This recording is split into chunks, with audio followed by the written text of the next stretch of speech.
माध्यक प्रवेग, माध्यक प्रवेग, माध्यक प्रवेग।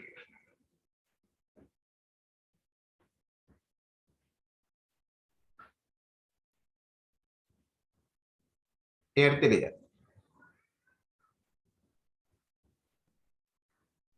यम वस्तुक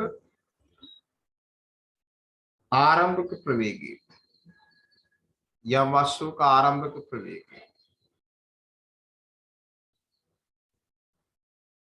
अवसान प्रवेग, यम वस्तु का आरंभिक प्रवेग अवसान प्रवेग।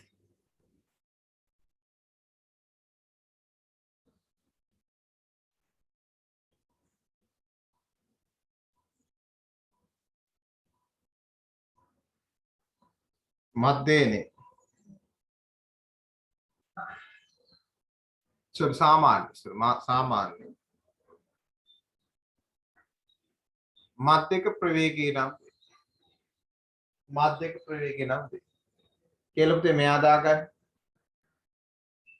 ඊට පස්සේ රූල් දෙකක් තියෙන එහා පැත්තේ මාතෘකාවක් දාගන්න එච්චර අපි භෞතික රාශියෙන් දෙස ගන්න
හරිද?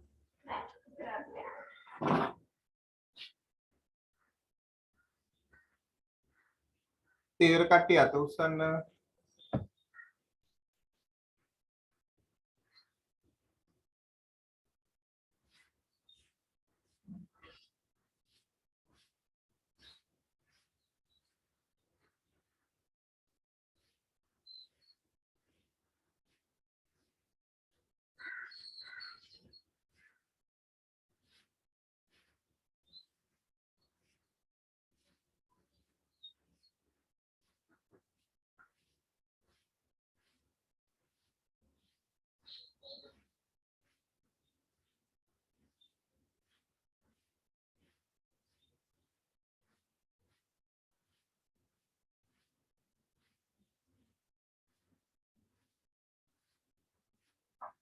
අනිත් කට්ටියත් ඉවරයිද?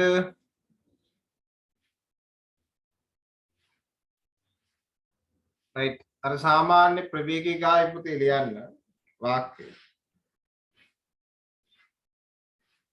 යම් වස්තුවක්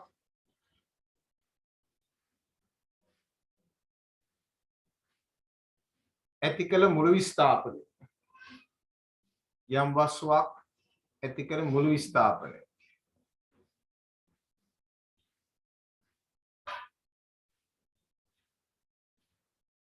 ගත වූ කාලේ. ගත වූ කාලේ.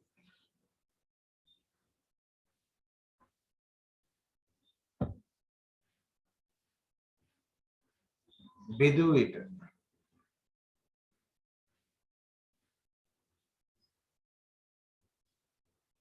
ලැබෙන්නේ.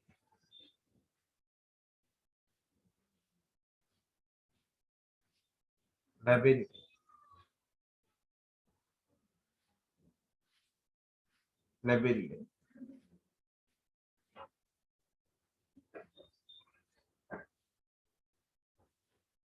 සාමාන්‍ය ප්‍රවේගය.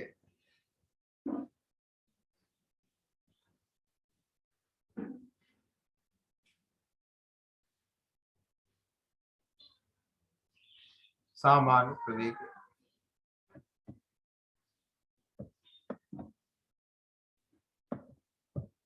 දෙපොතේ අන්තිමට ගත්ත භෞතික රාශීන් දෙකේ ප්‍රයෝජනේ තමා අන්තිමට ගත්ත භෞතික රාශීන් දෙකේ ප්‍රයෝජනේ තමා මේ යම්කිසි වස්තුවක් ඒකාකාර ත්වරණකින් චලිත වෙනවා නම් ඒකාකාර ත්වරණකින් චලිත වෙනවා නම් මෙයාගේ සාමාන්‍ය ප්‍රවේගය මෙයාගේ මධ්‍යක ප්‍රවේගයට සමානයි.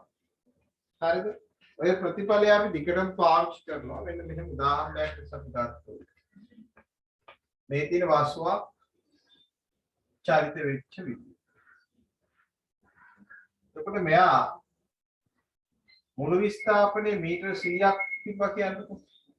මුළු විස්ථාපනයේ මීටර 100. මේ සඳහා ගත වූ කාලය තත්පර 4. තත්පර 4. එතන මෙයාගේ ආරම්භක ප්‍රවේගය 10යි. ආරම්භක ප්‍රවේගය 10යි. අවසාන ප්‍රවේගය 40යි. කියන්නකො. අවසාන ප්‍රවේගය 40යි. එතකොට දැන් මම මෙයාගේ සාමාන්‍ය ප්‍රවේගය ගන්න එක. සාමාන්‍ය ප්‍රවේගය කියන්නේ මුළු විස්ථාපනය බෙදීම ගත වූ කාලය. මුළු විස්ථාපනය 100 ගත වූ කාලය 4. මේ අපිට 25 එන්නේ සුළු. ඊට පස්සේ මධ්‍යක ප්‍රවේගය.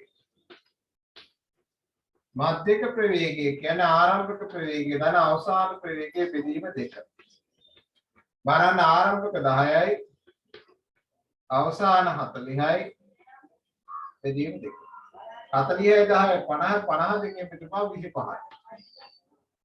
දැන් මෙන්න මේ සාමාන්‍ය ප්‍රවේගය සහ මධ්‍යක ප්‍රවේගය සඳහා එකම අගයන් ලැබෙනවා නම් එයා චලිත වෙලා තියෙන ඒකාකාර ත්වරණය. ඒ නිසා අපි කියනවා ඒකාකාර ත්වරණයෙන් චලිත වෙන වස්තුවක මධ්‍යක ප්‍රවේගයේ සාමාන්‍ය ප්‍රවේගයට සමානයි. ඔන්න පුතේ ඔය සිද්ධාන්තය අපි දිගට පාවිච්චි කරනවා. ලියන්න තරු දෙකක් දාලා වාක්‍යයක්. තරු දෙකක් දාලා වාක්‍යයක් ලියන්න. තරු දෙකක් දාලා. ලියන්න. යම් වස්තුවක්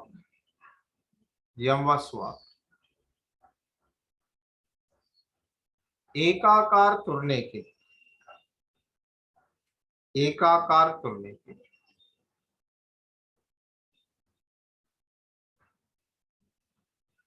චලිත වන්නේ නම් ඒකාකාර ත්වරණයකින් චලිත වන්නේ නම්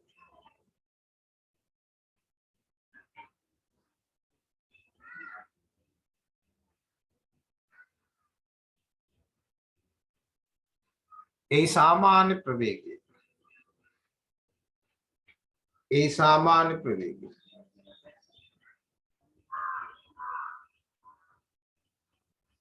මධ්‍යක ප්‍රවේගය සමාන වේ.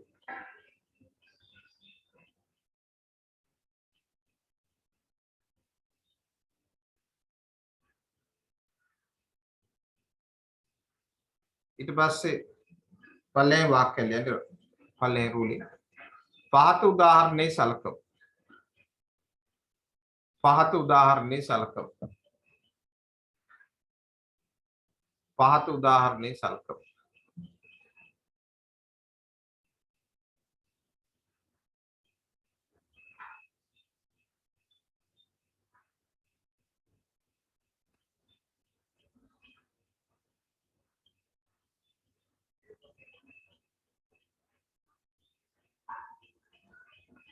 කියලා මේ උදාහරණ දාගන්න බලන්න.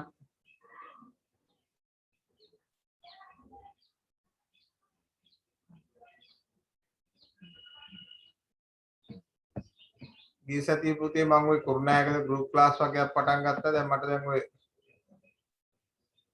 සති දෙකකින් ඉඳන් කතා කරන්නේ ඒ ළමයි පුතේ සාමාන්‍යයෙන් කුරුණෑගල ගර්ල්ස් එකේ හිටපු 2023 බ්‍රයිට්ම ළමයි. හරි බ්‍රයිට්ම ළමයි කියන්නේ මැත්ස් කරන ළමයි. ඉතින් ඒ ළමයින්ට ඔන්න දැන් ගුරුවරුන්ගේ බාන්න දැන් ගුරුවරු කියන කට්ටිය කරන දේවල් දැන් තියෙනවා පුතේ এডুকেෂන් සයිකොලොජි කියලා තියෙනවනේ. අධ්‍යාපන මනෝවිද්‍යාවක් තියෙනවනේ. දැන් දක්ෂම ළමයි කියලා අපි අනවශ්‍ය ලෙස දැන් පීඩනයකට ලක් කරලා වැඩ කරන්න හැදුවොත් ඒ ළමයි මානසික පීඩනයකට ලක් වෙනවා. ඉතින් මේ 2022 ළමයිට ඒ භෞතික විද්‍යා ගුරුවරයෙක් හරිද? දැන් ළමයි බ්‍රයිට් නම් අපි හිතනවා ටිකක් පාඩම් 3-4ක් එකට කරලා ඉක්මන ඉවර කරලා පේපර් ලියලා විභාග පාස් කරන්න කියලා. ඒ ළමයින්ට පුතේ දැන් ඔය 3 වෙනි එකකයි 4 වෙනි එකකයි 5 වෙනි එකකයි. හරිද? කියන්නේ පාඩම් වශයෙන් ගත්තොත් ආලෝකයේ පාඩමයි, කම්පන පාඩමයි, තාපයේ පාඩමයි සතිය දවස් 3ක් දාලා හරිද? පැය 4 කියවනද වරු දවසක් දන්නේ නැහැ. කොහොමද දවස් 3ක් දාලා උගන්වනවා. අන්තිමට ඒ ළමයා ඒ දෙල් කරන්න බෑ කියලා තාත්තට කියලා මෙහෙම කියලා මේ ඉතින් අපි පන්ති අපේ ක්ලාස් එකේ ඉන්නවා මගේ ළමයි. ඉතින් කියලා එන්න ගැටලුවක්. ඊට පස්සේ තාත්තත් එන්න කලබලලා කොළඹ ඉඳන් ඇවිල්ලා එන්න ජරමරයා. දැන් ළමයා විභාග ලියන්න බෑම කියලා. ඊට පස්සේ දැන් මේ මට කියලා ඊට පස්සේ ඒ කණ්ඩායමම ආපහු මම ගිහිල්ලා සජීවී පන්තියක් කරා. ගිය සතියේ කොරෝනා මැද්දේ. හරිද? ඉතින් අනේ හොඳ A9 ගත්තේ හොඳ ළමයි. අර ගුරුවරුන්ගේ අදක්ෂතාවය හා නිවැරදි මඟ පෙන්වීම නැති නිසා තාපොඩ්ඩෙන් ඒ ළමයිත් යන්නේ කැම්පස් නෙමෙයි යන්නේ මානසික රෝහලේ නවතින්නේ. රංගොඩ කියලා කියන්නේ අන්න එහෙ නවතින්නේ. ඔන්න ඉගෙනවිල්ල සාර්ථකත්වය. හරිද? ඒ කියන්නේ මේ රටේ පවතින තත්ත්වයන්වලදී සියලු දෙනාටම කැමතිරම සම්පත් ගලා යන්නේ නැහැනේ. සල්ලි තියනවා සිග්නල් නැහැ. හරිද? ඔන්න සිග්නල් තියනවා පන්ති නැහැ. සිග්නල් තියනවා මුදල් තියනවා ගුරුවරයෙක් නැහැ. මේ රට හැමතැනම තියෙන ගැටලු අනුව. ඒ ළමයින්ට තොරතුරු වෙන්නේ නැහැ මේ වෙන්නේ නැහැ. ඉතින් මම කොහොම හරි ගියසත් ඉගපා අනේ හොඳ වැඩ කරන ළමෙක්. ඔන්න දැන් ආපහුදී වැඩ කරන මට්ටමට ගත්තා. දැන් ඔයගොල්ලන්ගේ බැච් එකේ ළමයි බලන්නකෝ. ඔයගොල්ලන්ගේ බැච් එකේ ළමයි ගත්තොත් දැන් ඔයගොල්ලන්ගේ බැච් එකේ ළමයි කී දෙනෙක් දැන් සාමාන්‍ය පෙළේ ඉඳන් උසස් පෙළට ඇවිල්ලා කී දෙනෙක් උසස් පෙළ අතහැරලා තියෙනවා. ඊසදී පුතේ මම තව ඔය මලීදී පිරිමිකේ ළමයි කාණ්ඩයක් මැස් කරන්න ගිහිල්ලා මේ කෙලිම ටෙක් වල නතර වෙලා තියෙනවා. ටෙක් මැස් කරන්න කියලා ළමයි ටෙක් වල. ඉතින් ඒ දෙමාපිය කැම්ප් දෙන නිසා ඉතින් ටවුන් එකේ පාසලේ ටවුන් එකේ ප්‍රධාන පාසලේ ටීචර්ස්ලා එක්කෙනෙක් අම්මලා එන්නේ. ඉතින් ටෙක් කරපුවාම හරියන්නේ නැහැ කියලා ආපහුදී කතා කරලා අනේ ළමයි හොඳ දක්ෂ ළමයි. ඒ භෞතික විද්‍යාව උගන්වපු හැටියට තමයි මේ ටවුන් එකේ හොඳ ප්‍රසිද්ධ පන්ති. කෙලින්ම භෞතික විද්‍යාව නෙවෙයි කෙලින්ම ටෙක් වල. මේ විෂයන් පුතේ හරිය පිළිවෙලට කරන්නට ඔහේ නිකන් අර උඩින් පල්ලෙන් කරලා එහෙම සාමාන්‍ය පෙළ වගේ ගොඩ දාන්න බෑ. අර ගේ හදනකොට ගලෙන් ගල බැදලා ගේ හදන නිසා මුළු ගෙදරම ගල් එකපාර බෙදලා වහලක ඇහුවොත් වහලේ කඩාගෙන වැටලා මනුස්සයා ජීවිතය අසරපත් වෙනවා. ඒ වගේ වැඩ තමයි වෙන්නේ. ඒ නිසා ක්‍රමානුකූලව යම් මම යන්නේ ක්‍රමානුකූලව. යටි ලියන පුතේ වාක්‍යයක් උදාහරණයක් ගන්න. එනවා වස්තුවේ සාමාන්‍ය ප්‍රවේගය. වස්තුවේ සාමාන්‍ය ප්‍රවේගය.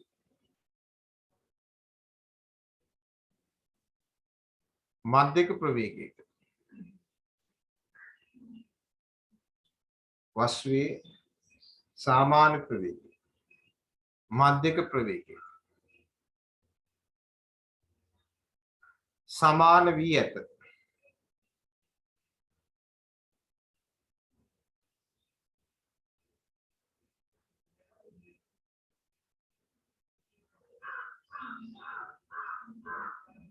එනම් වස්තු චලිත වන්නේ ඒකාකාර. වස්තු චලිත වන්නේ ඒකාකාර. ත්වරණයකින්.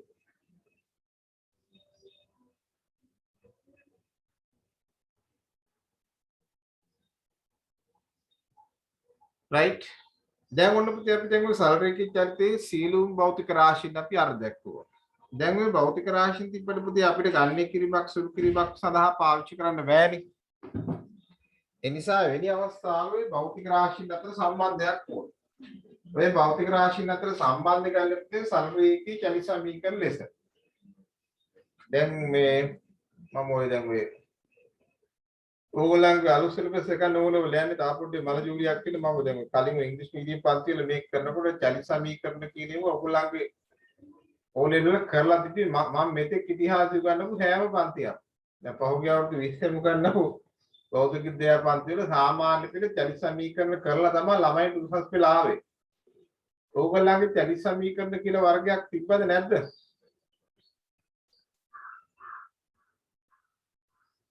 මෙන්න මේ සමීකරණ සාමාන්‍ය පෙළ හම්බෙලා තියෙනවද මට කියන්න? සමහර සර්ලා නම් කරනවා දැන් ඔය සමහර පන්ති වලින් අර ඒගොල්ලෝ සිලබස් මාර්ගනා ටිකක් අර වැඩිපුර උගන්වනවානේ. සමහර කට්ටියට අහුවෙන්නේ නැහැ. දැන් v සමාන u ධන at. s සමාන ut ධන භාගයක් at වර්ග. v වර්ග සමාන u වර්ග ධන දෙකක් as. s සමාන u ධන v බෙදීම දෙක වාරයක් t කියන සමීකරණ ටිකක් භාවිතා කරලා සාමාන්‍ය පෙළ ගණන් හදපු කට්ටියක් ඉන්නවා නම් අත උස්සන්න බෑ. එහෙම සාමාන්‍ය පෙළ විද්‍යාව නිකන් නෝට් එකකවත් ලියලා තිබ්බද වර්ණ?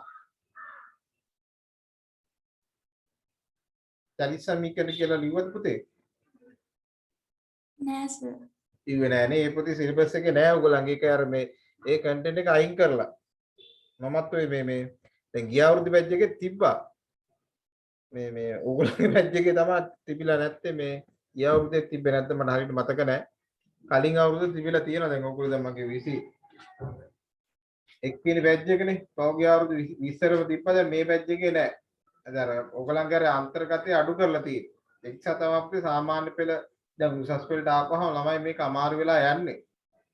ඒ නිසා අපි මේ කොටසත් කරගෙන මෙයා මේ එතකොට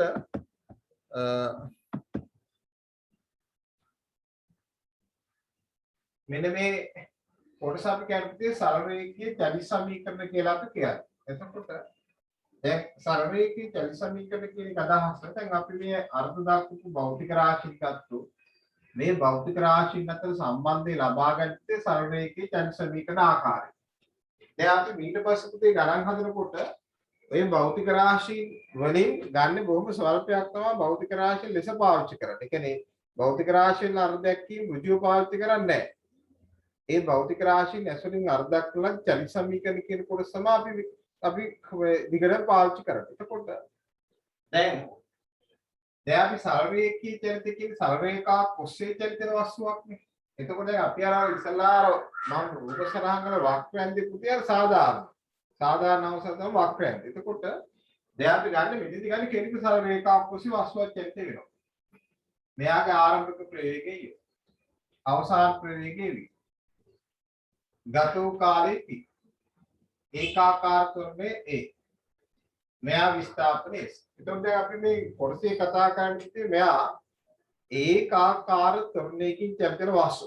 ඒ කියන්නේ මේ මුළු යාන්ත්‍රික විද්‍යාවෙන් කතා කරන්නේ ගණනය කිරීම සඳහා ඒකාකාර ත්වරණයකින් චලිත වෙන අවස්ථාව පමණයි. එතකොට මේ භෞතික රාශීන් වල සුපුරුදු තේරුම් තියෙනවා. දැන් U කියන එක හැම වෙලේම පාවිච්චි කරන්නේ ආරම්භක ප්‍රවේගය. ආරම්භක ප්‍රවේගය. V කියන්නේ අවසාන ප්‍රවේගය. අවසාන ප්‍රවේගය. A කියන්නේ ඒකාකාර ත්වරණ. ඒකාකාර ත්වරණ. S කියන්නේ විස්ථාපන. විස්ථාපන.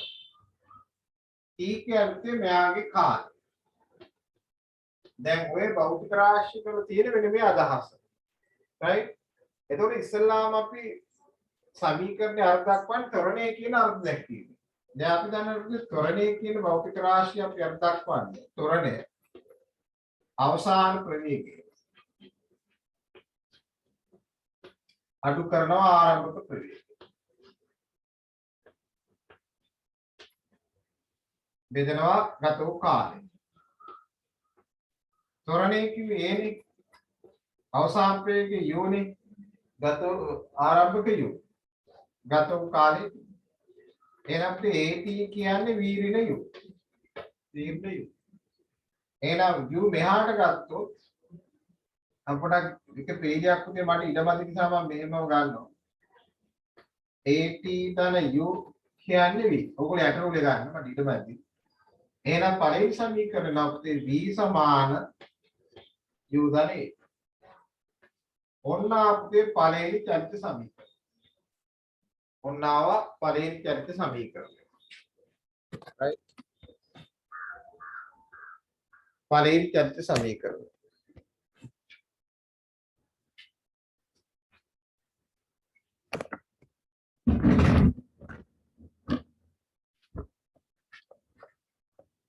right? එතකොට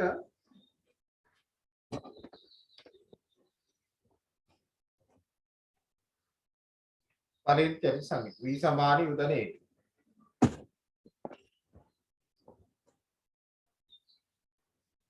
right? ඊට පස්සේ අපි ඊළඟ සමීකරණය ගන්න මෙන්න මෙයාට. අපි දන්නවා සාමාන්‍ය ප්‍රවේගය කියන්නේ කවුද? මුළු විස්ථාපනයේ බෙදීම ගත වූ කාලය. සාමාන්‍ය ප්‍රවේගය. මධ්‍යක ප්‍රවේගය කියන්නේ මොකක්ද? මධ්‍යක ප්‍රවේගය කියන්නේ ආරම්භක ප්‍රවේගයේ ධන අවසාන ප්‍රවේගයේ බෙදීම දෙක. එතකොට දැන් මේ 1 2 අපි සමාන වෙනවා. ඒකාකාර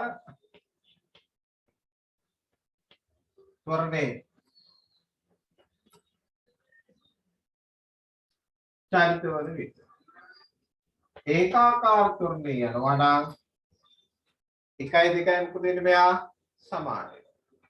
එකයි දෙකයි සමාන වුණොත් එහෙනම් අපිට එනවා s බෙදීම t කියන්නේ u ධන v බෙදීම 2යි.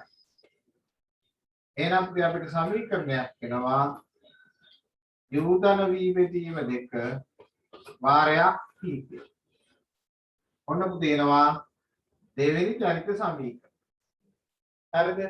දැන් මේ සමීකරණ අපි ඔක්කොම ගන්න අපි දැන් අර මෙච්චර වෙලා දැන් දවස් එකමාරක් තිස්සේ අපි භෞතික රාශි නර දක්වන්නේ. ඒ භෞතික රාශි නැසුරින් තමයි අපි දැන් ඔය සමීකරණ ටික ගන්න. ඒක තමයි අර්ථ දැක්වීම භාවිතා කළම ගණන් හදන්න බෑ. ඊට පස්සේ දැන් මෙතන තියෙන s සමාන u ධන e දෙක වාරයක් t. මෙතන තියෙනවා v සමාන u ධන e t කියලා. එහෙනම් මම එකෙන් දෙකට ආදේශ කරනවා. එකෙන් දෙකට ආදේශ කරනවා. s කියන්නේ u. දැන් v කියන්නේ කවුද? v ධන v සමාන u ධන e t. එහෙනම් එකෙන් මෙයා v ට දානවා u ධන e t.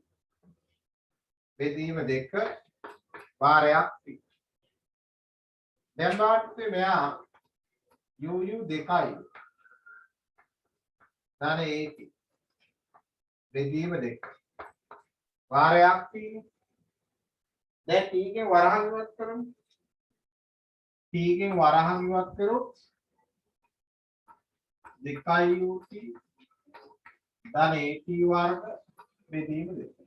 එහෙනම් පුතේ මෙයා දෙකෙන් බෙදුත් වෙනවා ut ධන භාගයක් at වර්ග. මෙන්න එනවා තුන්වෙනි සමීකරණය. තුන්වෙනි සමීකරණය ආවා. ඔන්න තුන්වෙනි චරිත සමීකරණය එනවා. s සමාන ut ධන භාගයක් at වර්ග. ඊළඟට අපි ගන්නවා මෙන්න මෙහෙම. s සමාන u ධන v බෙදීම 2 වාරයක් තියෙන්නේ. නමුත් a කියන්නේ v ඍණ u බෙදීම t. මෙයා පුතේ t උක්ත කරොත් v ඍණ u බෙදීම a නේ. මෙයා පුතේ දෙවෙනි සමීකරණයනේ. එතකොට මෙයාවේ දෙකේ. දැන් දෙකට මම ආදේශ කරනවා. මෙතන. දෙකට ආදේශ කරොත් s සමාන u ධන v බෙදීම 2 වාරයක් t කියන්නේ v ට u බෙදීම a. v ට u බෙදීම a. එතකොට මෙයා u ධන v v ට u. එතකොට මෙයා මෙන්න මෙහෙම ලියාගත්තොත් මට මොනවා හරි පේනවා. v ධන u v ඍණ u. බෙදීම 2ක්. මෙයා මෙහාට වැඩි කරගත්තොත් 2ක් කේස් කියලා. v ධන u v ඍණ u කියන්නේ වර්ග දෙකක අන්තරයනේ. වර්ග දෙකක අන්තරය කියන්නේ v වර්ග ඍණ u වර්ග. a ධන b a ඍණ b නම් a වර්ග ඍණ b වර්ග. එහෙනම් මේන්නේ v වර්ග ඍණ u වර්ග. එහෙනම් මෙහාට ගත්තොත් වෙනවා u වර්ග දෙකක් කේස් කියන්නේ v වර්ග. එහෙනම් සමීකරණයක් වෙනවා v වර්ග සමාන u වර්ග වාරයක් දෙකක් h. මෙන්නවා හතරවෙනි සමීකරණය. හතරවෙනි සමීකරණය. එතකොට දැන් චලිත සමීකරණ හතරක් ආවා. මොනවද හතර? s සමාන එක් පරිණිකාව v සමාන u ධන e. දෙකාව කවුද? s සමාන u ධන e 2 වාරයක් t. තුනාවයි s සමාන u ධන භාගයක් at වර්ග. හතර එනවා v වර්ග සමාන u වර්ග 2ක් කේස්. එතකොට ඔන්න ඔය චලිත සමීකරණ හතර තමයි පුතේ අපි චලිත සමීකරණ ලෙස සලකන්නේ. දැන් ওই සමීකරණ හතර දැන් දිගටම යාන්ත්‍ර විද්‍යාවේ පමණක් නොවේ තව සිසු පාඩම් වල දිගටම යන කොටසක්. දිගටම යන කොටසක්. එතකොට මේ කොටසට දැන් අද මම ඔයගොල්ලන් ටියුට් එකක් දීලා තිබුණා විතර කොළ පාට සල්ටි විචාරිතේ පළවෙනි ටියුට් එක. එතන පළවෙනි ටියුට් එකේ හැම සෙක්ෂන් එකටම ওই සමීකරණ ටික තමයි පාවිච්චි වෙන්නේ. ඔය සාපේක්ෂ චලිතය විතරයි ඒකේ නැත්තේ. ඒ නිසා අපිට මේක භාවිතා වන තැන් 6ක් විතර ඔය පළවෙනි ටියුට් එකෙම හම්බ වෙනවා. ඊට අමතරව පුතේ ඔයගොල්ලන් ටියුට් එකේදී අපිට ඉස්සෙල්ලා දෙනවා පේපර් 4ක්. දැන් පේපර් 4 දැන් පළවෙනි පාඩම අපි අවසන්නේ. පළවෙනි පාඩම අවසන් ගිය සතියේ මම අර ඉරිදා පන්ති කරේ නැහැ. දැන් මේ සතියේ තියෙනවා. ඒ ඉරිදා පන්තියේ ඉරිදා අපි රෑ 4 පටන් ගන්න පන්තියේ පැයක් නැත්නම් පැය එකමාරක් විතර දැන් කරනවා. මොකද සාඳු උදේ මේ මම කුරුණෑගල යන නිසා මම ටයිම් තියෙන නිසා මම ඒකත් පැය එකමාරක් විතර කරන්න ඉතින් ඉන්නේ පැය එකමාරක් විතර ඇති දෙකක් ඕනෙත් නැහැ. මම පේපර් 4ක් දීලා තියෙනවා පුතේ. පේපර් 4 දැන් එක 4 5 6 ඉතින් මම ටියුට් එක බලලා කියන්නම්. ඒක පේපර් එකක් ලියන්න පළවෙනි පාඩම ටික මතක් කරගන්න. දැන් අපි තියරිත් කරගෙන පේපරුත් කරගෙන සබ්ජෙක්ට් එක කරගෙන යන් ඉස්කෝලේ පුතේ අපිට තිබ්බත් එකයි නැතත් එකයි අපි කොහොමත් උගන්වන්නේ ඉස්කෝල බලාගෙන නෙමෙයි. අපි පන්ති ළමයි කොහොමත් සම්පූර්ණයෙන්ම අපේ පන්ති වලින් කරගන්නේ. ඉස්කෝලේ යන්න තිබ්බොත් හොඳයි. ඉස්කෝලේ යන්න තිබ්බේ නැතත් කමන්නේ උසස් පෙළ හොඳට පාස් වෙන්න පුළුවන්. රයිට්. ලියන්න පුතේ මාතෘකාව සරල රේඛීය චලිත සමීකරණ. සරල රේඛීය චලිත සමීකරණ කියලා. ලියන්න මෙන්න මෙහෙම ඡේදයක්. සරල රේඛීය චලිතය. සරල රේඛීය චලිතය.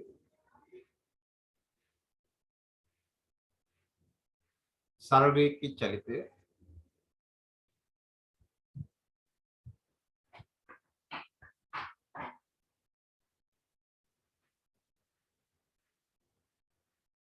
පැහැදිලි කිරීම සඳහා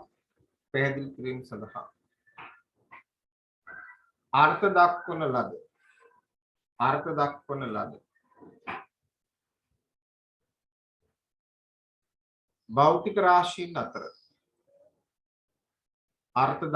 ලද භෞතික රාශීන් අතර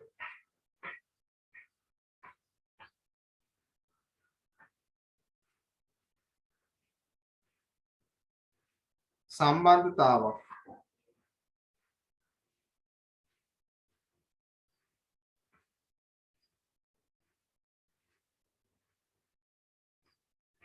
ලබා ගන්න.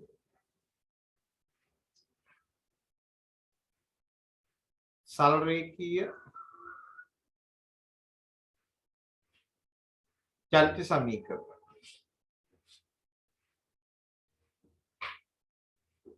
ආකාරයෙනි.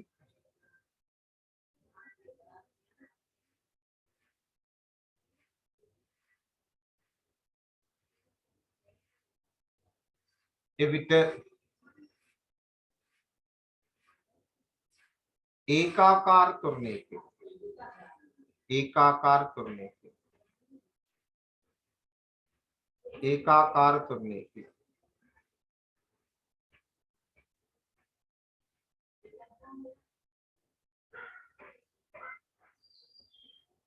චලිතන වස්තුවක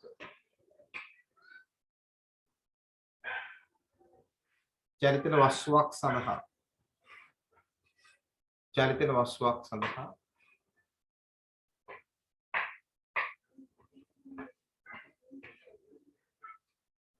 සරල රේඛීය චලිත සමීකරණ.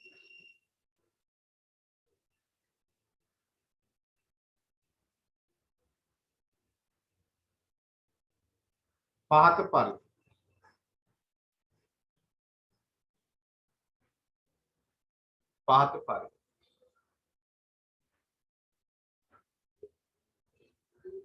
අර්ථ දැක්වේ.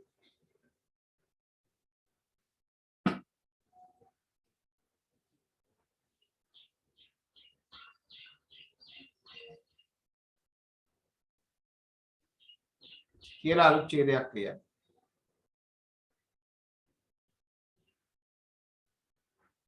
u ආරම්භක ප්‍රවේගයකින්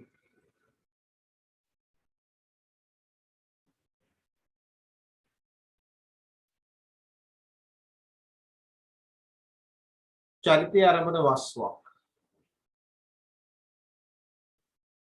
u ආරම්භක ප්‍රවේගයකින් චලිතය ආරම්භන වස්වා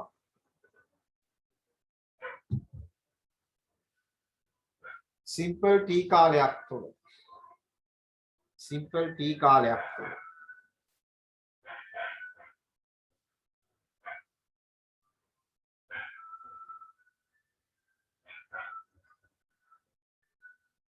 सिंपल ए एकाकार तुरने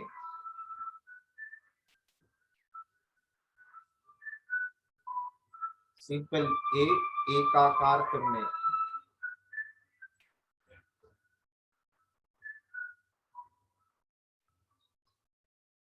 गमन කොට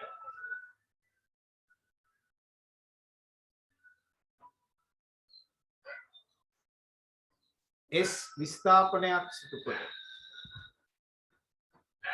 S විස්ථාපනයක් සිදු කොට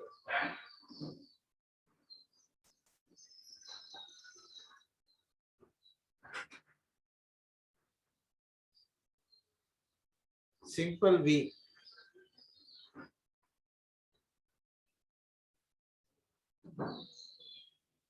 අවසාන ප්‍රවේගයක්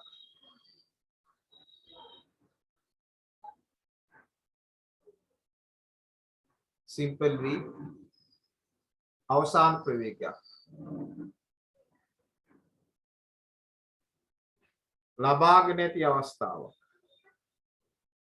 ලබාගෙන ඇති අවස්ථාව සලකමු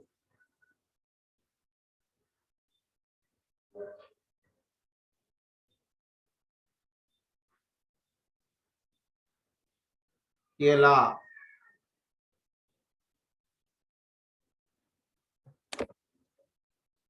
මේක දාගන්න බලන්න